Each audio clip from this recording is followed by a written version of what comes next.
Yes. मरकुस की इंजील उसका 9वां बाब और उसकी दूसरी आयत से लेकर 7वीं आयत तक. Mark 9 verses 2 to 7. 6 दिन के बाद यीशु ने पतरस और याकूब और यूहन्ना को हमरा लिया और उनको अलग एक ऊंचे पहाड़ पर तन्हाई में ले गया और उनके सामने उसकी सूरत बदल गई और उसकी पोशाक ऐसी नूरानी और नहायत सफेद हो गई कि दुनिया में कोई धोबी वैसी सफेद नहीं कर सकता। और एलिया मूसा के साथ उनको दिखाई दिया और वो यीशु से बातें करते थे। पतरस ने यीशु से कहा, रबी, हमारा यहाँ रहना अच्छा है, बस हम 3 डेरे बनाए, एक तेरे लिए, एक मूसा के लिए, एक एलिया के लिए, क्योंकि वो जानता न था कि क्या कहे, इसलिए कि वो बहुत डर गए। फिर एक बादल ने उन पर साया कर दिया और उस बादल में से आवाज आई कि ये मेरा प्यारा बेटा है, इसकी सुनो। आमीन. In the National Gallery in London, there are 3 of my most famous paintings. जो लंदन की मशहूर फोटो गैलरी है वहां पर मेरी 3 ऐसी पसंदीदा तस्वीर हैं. One of them is by a Dutch artist, and it was designed to be a devotional piece of art. और उनमें से एक ऐसी है जिसे एक नीदरलैंड्स के मुसव्वर ने जो है वो तख्लीक किया है. It's a very simple picture of the birth of Jesus. और ये तस्वीर है यीशु मसीह की पैदाइश की एक सादा सी तस्वीर. And all the people you expect to be at a nativity scene are present. और उसमें कुछ लोगों को जो यीशु मसीह की पैदाइश के वक्त वहां पर मौजूद थे उनको उस तस्वीर में दिखाया गया है. And you can tell it's at night because someone, perhaps Joseph, is holding a lantern. और ये रात का मंजर उसमें जो है वो पेश किया गया है जिसमें यूसुफ जो है वो लालटेन लेकर वहां पर खड़ा हुआ है. But the light shed from the lantern is very small indeed. लेकिन जो लालटेन की रोशनी है वो बहुत छोटी है, मुख्तसर है, थोड़ी है. In fact, you would probably not notice it unless I had drawn your attention to it now. और आपकी तवज्जो उस तरफ नहीं जा सकती थी अगर मैं आपकी तवज्जो उस तरफ ना दिलाता. But the whole painting is suffused with brightness. क्योंकि जो सारी तस्वीर है वो ऐसे रंगों से भरी हुई है, लेकिन ये जो पहलू है ये मैंने आपके सामने पेश किया है. And the light source is not the lantern. जो तस्वीर जिन रंगों से भरी हुई है, मुज़य्यन है या चमकदार है, वो जो है उसकी लालटेन की रोशनी से नहीं है. And the light source is the child himself. बल्कि रोशनी का जो माखिज है वो बच्चा है जो पैदा हुआ है, यानी यीशु मसीह की वो तस्वीर बनाई गई है. And the light shines forth from the child and is reflected on all those around him. और जो तस्वीर बनाई गई है उसमें बच्चे से जो रोशनी निकल रही है उसने सब चीजों को अपनी रोशनी से मुनव्वर कर रखा है. If you want me to show you the picture afterwards, I can show you it. मैं वो आपको तस्वीर दिखा सकता हूँ. Do you have it? But I think that painter could have taken the scene that we've just read and done the same thing. Speak up again. The painting we've just described, the painter could have taken the same idea and applied it to the transfiguration. तो जो मुसव्वर है उसने वही जो है वो ख्याल यहाँ पर पेश किया जो हमें इस हवाले में नजर आता है जो आज हमने यीशु मसीह की तब्दीली सूरत के बारे में पढ़ा है. He could have painted the background darkly. और उसने जो उसका पसे मंजर है वो तारीक बनाया है. Perhaps with the clouds of a thunderstorm approaching. और इसी तरह से वहां पर बादल होंगे और तूफान की जो है सूरत हाल. And with Peter and the other disciples and Moses and Elijah present. और फिर इस जो आज हमने हवाला पढ़ा इसमें हम देखते हैं कि एलिया और मूसा जो है वो यीशु से बातें करते नजर आते हैं. But all the light coming from the transfigured Christ. लेकिन जितनी भी रोशनी हमें नजर आती है वो किससे नजर आ रही है? यीशु मसीह से. Now, in the second letter of Peter refers to that incident. पतरस अपने दूसरे खत में इसका जिक्र करता है. He says, For when we received honor and glory from God the Father, and the voice was borne to him from the majestic glory, it said, "This is my beloved Son, with whom I am well pleased." तो जब हम पतरस का खत पढ़ते हैं तो वहां पे हमें पता चलता है, मैं आपको हवाला पढ़ के बताता हूँ।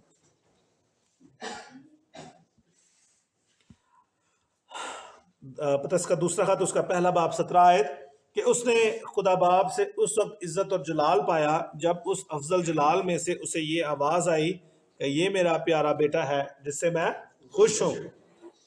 And reflecting upon what Dr. Mark has shared with us, और जो डॉक्टर मार्क ने हमारे सामने पेश किया, he has emphasized the context of a author's writing. तो उन्होंने मुसन्निफीन के लिखने का जो पस मंजर है उसको बयान किया। And I just find it interesting that Peter's letters seem to echo the experience on the Mount of Transfiguration. और यही बाज गश्त यानी यही आवाज हमें पतरस के खत में भी नजर आती है जब वो यीशु मसीह के इस तब्दीली सूरत का वाकया बयान करता है जो पहाड़ पर वाकया हुआ।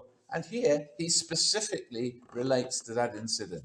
और वो भी उसी वाकये का जिक्र करता है। So it's quite interesting that just a few verses earlier, Peter says something else. लेकिन इससे जो पहली आयत है पतरस क्या कहता है उसमें हम पढ़ेंगे। He refers to your calling and mine as to be made partakers of the divine nature. which was This is in verse 4. okay.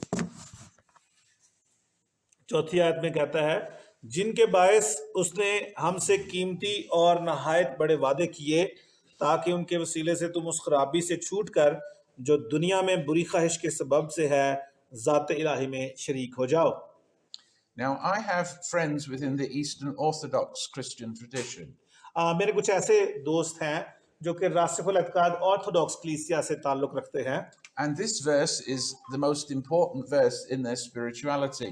और ये आयत जो वो है वो अक्सर अपनी रूहानियत के एतबार से इस्तेमाल करते हैं। And they actually refer to the most holy people being transfigured like Jesus. और वो इस बात से ये ख्याल करते हैं कि वो दुनिया के पाक तरीन इंसान हैं जो यीशु मसीह के वसीले से मुनव्वर किए गए हैं। And I suspect that sometimes happens. और मैं इसके बारे में अक्सर सोचता हूँ कि ऐसा होता है। There is one time in my own experience where I believed that occurred in a situation in which I found myself. और इसी तरह से मैंने खुद भी अपने आप को एक दफा एक ऐसी ही सूरत हाल में पाया। But I don't think that's the most important part of what is being said here. लेकिन यहाँ पर जो अहम नुक्ता है जो उसने बयान किया है, It may be that when we get to glory, we are transfigured like Jesus.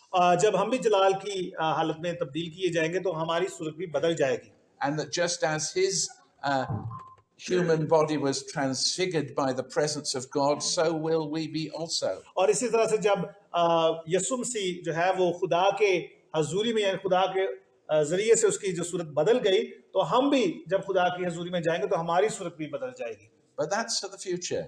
लेकिन ये मुस्तकबिल की बात है। And Peter actually seems to refer more to the present. लेकिन पतरस जो है वो मुस्तकबिल के बारे में नहीं बल्कि मौजूदा हाल के बारे में बात करता है या वक्त के बारे में बात करता है। And he's saying in Christ we should become those who begin to partake of the divine nature. तो इसलिए वो इस चौथी आयत में कहता है कि दुनिया हम ज़ाते इलाही में शरीक हो जाएं। And he speaks of various ways in which that will become possible. और आपको पता है कि वैसे अगर इसके बारे में बात करें तो ये नामुमकिन है। We lay aside our sin.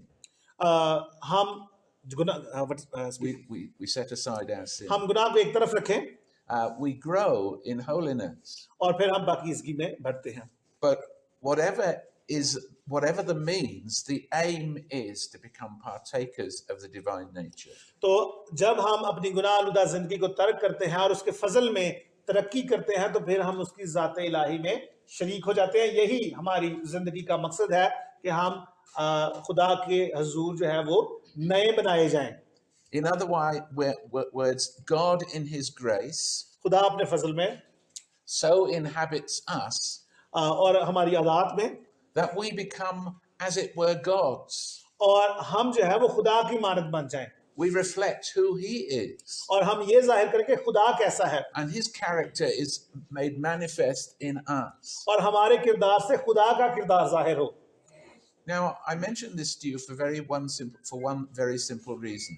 मैं आपको इसकी एक सादा वजह बयान करूंगा। Those of you who are here, and that includes myself, are involved in Christian ministry. आप सब जो यहाँ पर है और मैं खुद भी, हम सब मसीह खिदमत में शामिल हैं।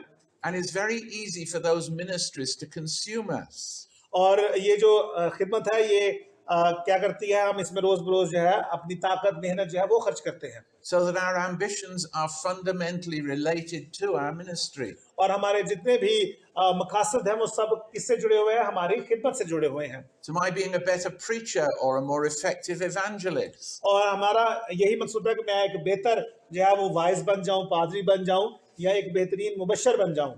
To my being more competent as a pastoral counselor or healer. और इसी तरह से मैं एक अच्छा जो है वो तबीब बन जाऊं, और इस तरह से दूसरों को अच्छा सलाह देने वाला बन जाऊं। And all those things are necessary to the Church of Christ. तो ये सारी चीजें, ये सब बातें जो है ये मसीह की कलीसिया में जरूरी हैं। We cannot do without those ministries. हम इनके बगैर जो है वो खिदमत नहीं कर सकते। But that is not to be my aim, and nor is it to be yours. और लेकिन मेरा और आपका ये मकसद नहीं होना चाहिए, Our aim is to be made partakers of the divine nature. बल्कि हमारा मकसद ये होना चाहिए कि हम ज़ात इलाही में शरीक हो जाएं, यानी अपनी जिंदगी से खुदा को जाहिर करें, To be indwelt by God, by His Spirit, and to manifest that in the way that we live. कि and खुदा work. जिसका रूह हम में बसा हुआ है, हम अपनी जिंदगी से उसके मिजाज को, उसके किरदार को, उसकी खासियतों को जाहिर करें। In other words, it's not what we do, but who we are that is of vital importance. और ये जरूरी नहीं कि हम दीगर बातों पर गौर करें, ये जरूरी है कि हम कौन है और हमारा ताल्लुक किससे है, ये जरूरी बात है। And sisters and brothers, I would just want to encourage you in this. मैं आपकी सिर्फ इस बात से हौसला अफजाई करना चाहता हूँ, As you go forward in your ministries together, जब आप मिलकर खिदमत करते हैं या खिदमत के लिए जाते हैं, make sure that getting to know God better by His Spirit through Jesus is the center of your life. तो लाजमी ये है कि आप यीशु मसीह के वसीले से खुदा को जानने की और ज्यादा बेहतर तौर पर जानने की कोशिश करें। Finding time to nurture your relationship with Him is central. और आपका जो खुदा के साथ ताल्लुक है उसमें और ज्यादा तरक्की करें, और ज्यादा उसमें नशोनुमा पाएं। And can I let you into a secret as I close? और मैं यहाँ पर आपके सामने एक भेद की बात करना चाहता हूँ। I think that the more I have concentrated on getting to know God better, जब मेरी तवज्जो इस बात पर है कि मैं ज्यादा से ज्यादा खुदा को बेहतर तौर पर जान सकूं, the more actually God has used me. तो तभी खुदा मुझे और ज्यादा इस्तेमाल करता है। I might have spent less time in ministry, और जब मैं खिदमत में कम वक्त सर्व करता हूँ, but God has used that ministry लेकिन खुदा उस खिदमत को भी अपने जलाल के लिए इस्तेमाल करता है, because I trust He understands that my ambition is Him. क्योंकि वो जानता है कि मेरा मकसद वो है, यानी खुदा हमारा मकसद होना चाहिए And to be like Him. और उसकी मानद हमारा मकसद होना चाहिए। Now, the Apostle Paul could say that he's not arrived. और पौलुस कहता है कि अभी हम उस हालत में नहीं पहुंचे, I have scarcely started. और अभी हमने आगाज किया है, But that should be our pursuit. लेकिन हमें इसमें क्या करनी चाहिए, तरक्की करने की जरूरत है। And whatever else we learn together this week we spend here, और जब हम यहाँ पर रहकर सीखते हैं, I do hope that you'll go away with a desire to get to know God better. तो मुझे ये उम्मीद है कि आप जाकर ज्यादा से ज्यादा ये कोशिश करेंगे कि आप खुदा के बारे में जानें बेहतर तौर पर, और ये आपकी जिंदगी का मकसद हो कि आप जो है वो खुदा के बारे में मजीद सीख सकें, And to be those who, by the privilege of God's grace, और ये सब कुछ खुदा के फजल से जो है वो मुमकिन है। become partakers of the divine nature, not simply in the life to come, ना सिर्फ खुदा के फजल से ये मुमकिन है कि हम खुदा के बारे में बेहतर तौर पर जान सके, बल्कि हमें खुदा की मानंद यानी खुदा के किरदार को अपनी जिंदगी से जाहिर करना है, और फिर वही चौथी आयत कि हमें ज़ात इलाही में शरीक होना है, and at least to some degree reflect what is the challenge of this passage. तो आज इस चैलेंज पर गौर करें जो आज सुबह ये कलाम मुकद्दस हमें देता है। आमीन।